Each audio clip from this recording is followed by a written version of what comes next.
yang sangat serius, amat sangat serius adalah di dalam peristiwa ini penyidik mengklaim dan telah menyita uang 20 miliar yang dijadikan barang bukti yang berada di rekening Yayasan Fatmawati. Kapan disita? Itu 11 Mei 2012. Uang apa itu? Ini adalah merupakan uang pembayaran dari PT GNU dan klien kami ini, PT NUS, yaitu Pak Sarwono, Pak Umar, dan Pak Steve, membayar kepada yayasan secara bertahap. Mulai tahun 2000, tepatnya saya tahu betul, tepatnya ada di sini, yaitu tahun sejumlah 2 miliar itu pada tanggal 20 November 2003. Kemudian 8 miliar itu pada tanggal 29 April 2004 dan 5 miliar serta 10 miliar itu tanggal 12 Mei 2005. Itu uang apa? Uang kewajiban kita membayar atas harga objek tanah itu kepada Yayasan Fatmawati. Suatu uang muka. Nah, kita membayar itu dari mana? Itu dari si Toto, PT GNU, yang membeli tanah itu lewat Sarwono, CS, dan kawan-kawan klien saya ini.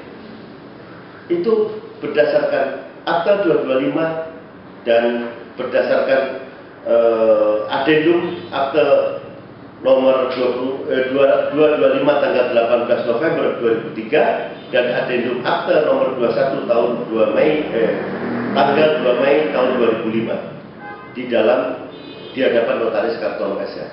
Nah, ini kewajiban, ini hak yang harus dilakukan, dan itu sudah selesai 2003, 2004, 2005. Yang paling menarik, kenapa saya katakan lucu, berdasarkan pengakuan pengurus Yayasan Fatmawati sendiri, yaitu bendaharanya, mantan bendaharanya, dan sekretarisnya, 3 orang ini telah menyatakan dengan resmi bahwa uang yang diperoleh dari kita itu sudah habis dipakai oleh Yayasan Fatmawati tahun 2006, 2007 sudah nggak punya uang itu. Dipakai untuk apa? Untuk mendirikan rumah sakit baru dan untuk menggaji karyawan, serta untuk membangun beberapa infrastruktur, serta dipakai operasional yayasan. Bagaimana logikanya uang yang diterima itu sudah habis dipakai, kemudian 2012 kayak jai langkung aja, uang itu ada, kamu kemudian dicita oleh polisi, dijadikan barang bukti ini. Ini yang sangat menarik, dan PPATK saya desak, PPATK, Gubernur Bank Indonesia, Menteri Keuangan, ini serius. Ini sangat serius, tolong hak sipil, hak klien kami, hak warga negara ini dipenuhi.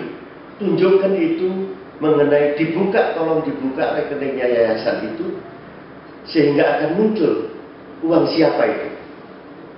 Karena ada di balik kepentingan di luar permainan ini yang sangat berkepentingan, sehingga kami duga uang itu adalah suatu rekayasa.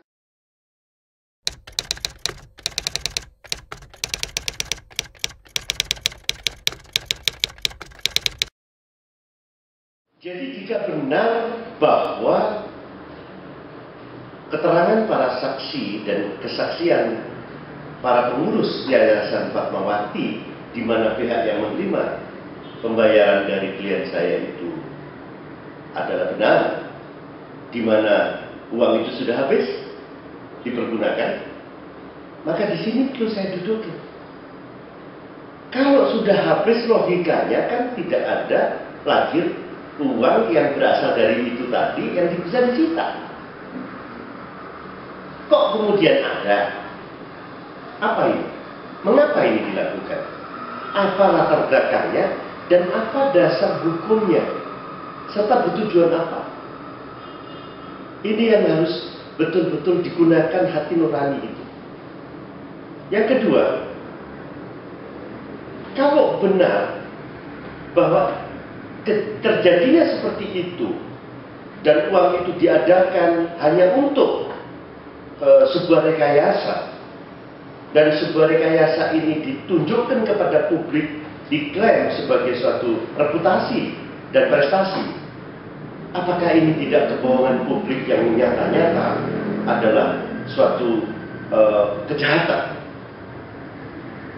Saya hanya mengharap penegakan hukum harus dilakukan berdasarkan hukum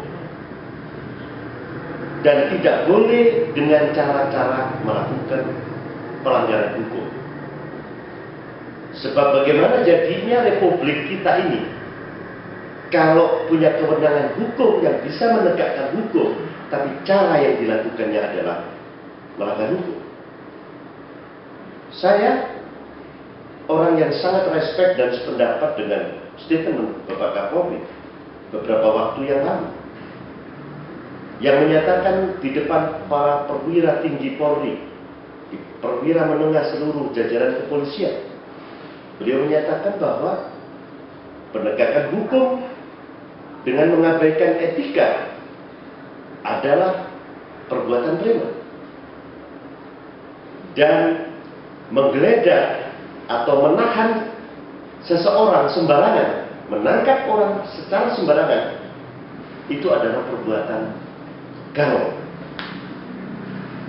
Saya tidak mengatakan penyidik sedang melakukan garongisme dan premanisme, tetapi saya sependapat dengan apa yang disampaikan Bapak Kapolri tadi.